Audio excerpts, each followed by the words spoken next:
Hi everyone! If you don't know who I am, my name is Ginger. I'm a sophomore at Newark University and this is my YouTube channel. Today I'm going to be talking about how I take notes on my iPad for school. I'll be going over everything I use and talk about whether or not I think it's worth it to invest in one for school. If you're interested in that, stick around, I'm gonna jump right in. So this is the iPad I use. I have an iPad Air. Apple has 3 different iPads out right now. They have an iPad regular, just a regular iPad, an iPad Air, and they have an iPad Pro, and they increase in price. The regular iPad is the cheapest because it has a really thick plastic screen instead of a glass screen, which the other 2 iPads have. For me, the glass screen on the iPad Air and the writing experience is a little bit better, and for me it was worth paying the extra money for that. But if you are on a budget, then the regular iPad will work just fine. Also, I recommend buying through the Apple Education Store. I don't even think you need an EDU account. You just look like Google Apple Education Store and you get a discount on all Apple products. And honestly, it's really a lifesaver. I saved up for this, I purchased it myself using money I got from jobs I worked during the summer. Honestly, I see it as an investment into my education, so I was perfectly happy spending the money. In terms of the Apple Pencil, it's just the first generation Apple Pencil. The case I have is just from Amazon. It's a pretty cheap case, but it's lasted me throughout the year and it's still going strong. I also have a screen protector on here. Again, it's just a cheap screen protector from Amazon. I do recommend getting a screen protector if you're going to be writing on your iPad, because the experience of writing on glass is just a little weird, especially if you're used to writing on paper. I'll link everything I have down below if you wanted to check out what I got. Now I'm gonna jump into what app I use to take notes. There are 2 main apps that people use to take notes on, either Goodnotes or Notability. Both of them cost about $7 to $8. I personally use Goodnotes because I think the layout is just a lot nicer. I'm also more of a creative person, so I like to do fun colors and drawings in my notes, and it gives you more tools for that. And finally, I just think the tools are a lot more intuitive. It's a lot easier to find your tools, to switch between pens or highlighters, pen thickness, pen color, all of that stuff. I also like the organizational features in Goodnotes a lot better.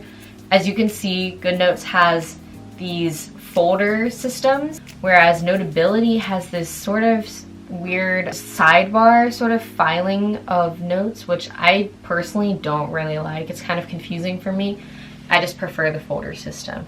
If you're more of a minimalist, I would just say go for Notability. If you don't really care about all of that customization stuff, you just want something that's very clean, very plain, Notability would be your best bet.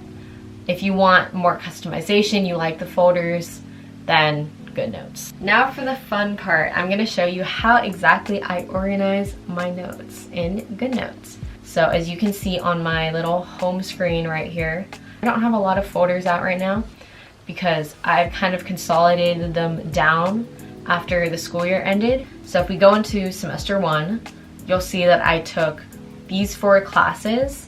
I'm going to show you what an organized folder looks like and what an unorganized folder kind of looks like. So an organized folder would be my Intro to Media folder. So this is a seminar class where we would get readings every week and we would read them, and then we would come into class and discuss them in lecture or in a discussion section with a TA. So I have a folder for every week of the course, and in each folder I have my reading for the week with the due date that I have to read it by. In every folder, typically I also include the syllabus of the course, which is right here. And then I also have a notebook for in-class notes. So what I'll do is I'll just download all of the readings in PDF format to my computer and then airdrop them into Goodnotes and then organize them from there. Now that's a very organized folder. Let me show you another example of an organized folder. Very similar. This is my Media Methods folder. Instead of putting the week, like week 1, week 2, I just put the date. Again, I have a notebook for my notes and then the syllabus. Now I'm going to show you more of like an unorganized folder to where we didn't have readings every week. So let's go into my English folder. I have just some readings that we had to do for homework, but again, since they weren't assigned every week, I just kind of drop them in this folder. My impact production class, Again, we didn't have readings every week. We would sometimes read out of this PDF, so I just imported the PDF in there so I had it easily accessible during class and whenever we would have discussion about it. And then of course just a notebook with my notes from class. Notebooks in Goodnotes are just similar to notebooks in real life. It's just a bunch of endless scrolling pieces of paper. So that is basically how I organize my notes, pretty basic. Now I'm gonna jump into how I take my notes. Okay, so let's talk about annotating readings. This was an article that we read for my English class. It's called Late Victorians. Goodnotes has, of course, the ability to highlight. So typically that's what I'll just do. I'll go in and highlight anything that I find that stands out to me or I find interesting, and then I will annotate on the side. Goodnotes gives you 3 options for your pen. You can have a fountain pen, which means it's pressure sensitive.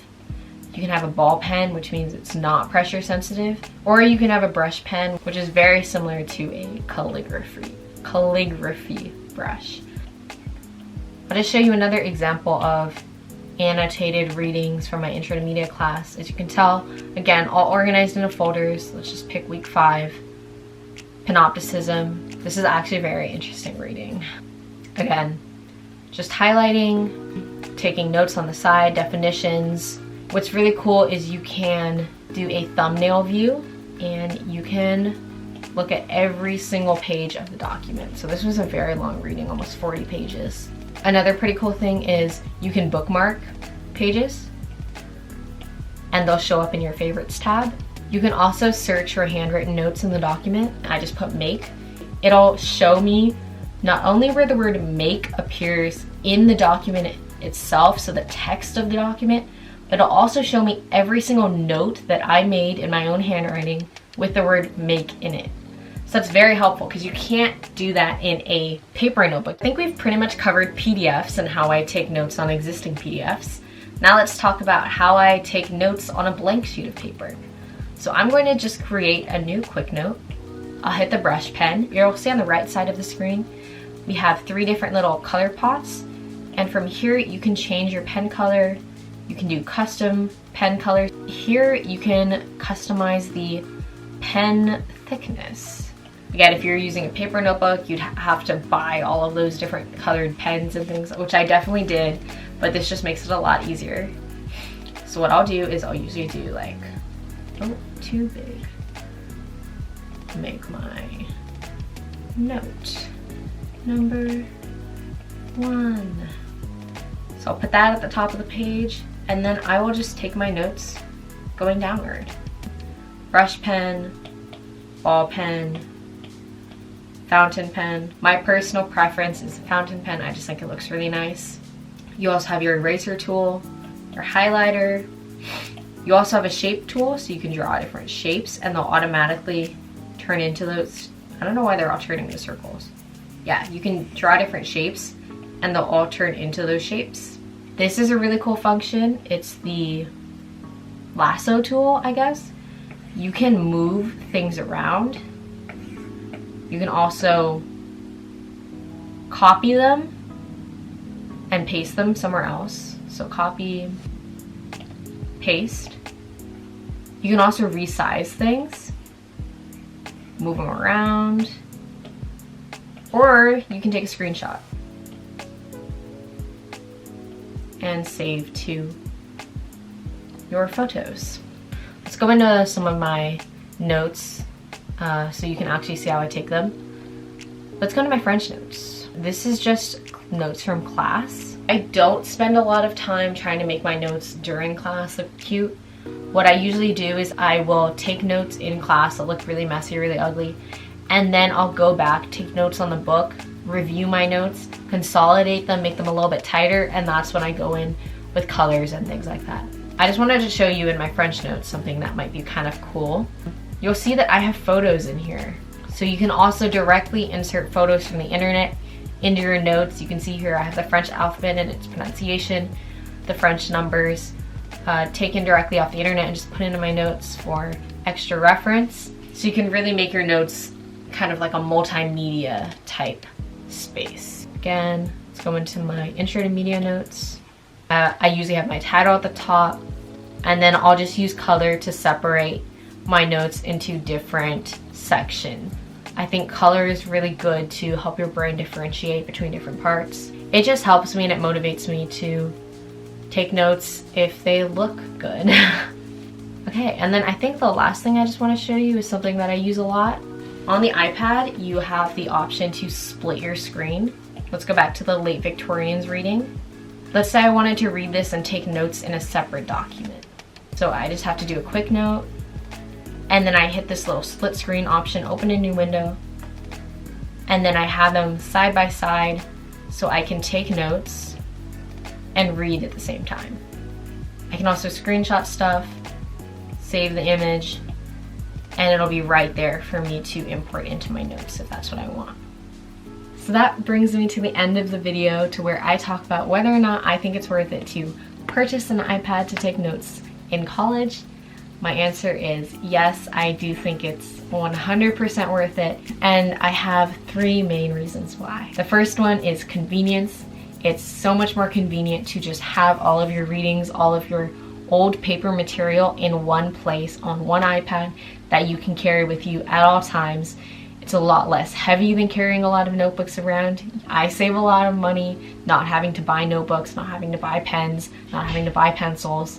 And this just makes it so much easier. I'm so much more organized. I'm not losing handouts and losing readings and forgetting to bring things to class with me, because again, it's just all right here. Second, it's more environmentally friendly. Yes, there is an initial environmental cost when they initially produce the iPad, but over the long term, and I plan on using this iPad until it literally dies on me. I'm not buying paper, I'm not printing things out. I think I only printed out like 2 things during the entire year, and it was just essays that I had to turn in on paper. So I'm saving a lot of paper, and it's just a lot more beneficial for the environment. And finally, it allows me to maintain the same writing experience that I love while making it, honestly, in my opinion, better. I love writing. I don't think that I retain information as well when I'm taking notes on a computer. So I really love that my iPad allows me to continue having that experience while also benefiting from everything that transferring to a more online-based system offers. Now, if you're deciding between a laptop or an iPad for college, I would definitely go with the laptop. I do not think that an iPad can replace a laptop. A laptop is just more powerful, especially because you are going to have to do more than just take notes in college. You're going to have to be writing essays. You're going to have to be researching. So again, if you are deciding between the two, I would say laptop for sure.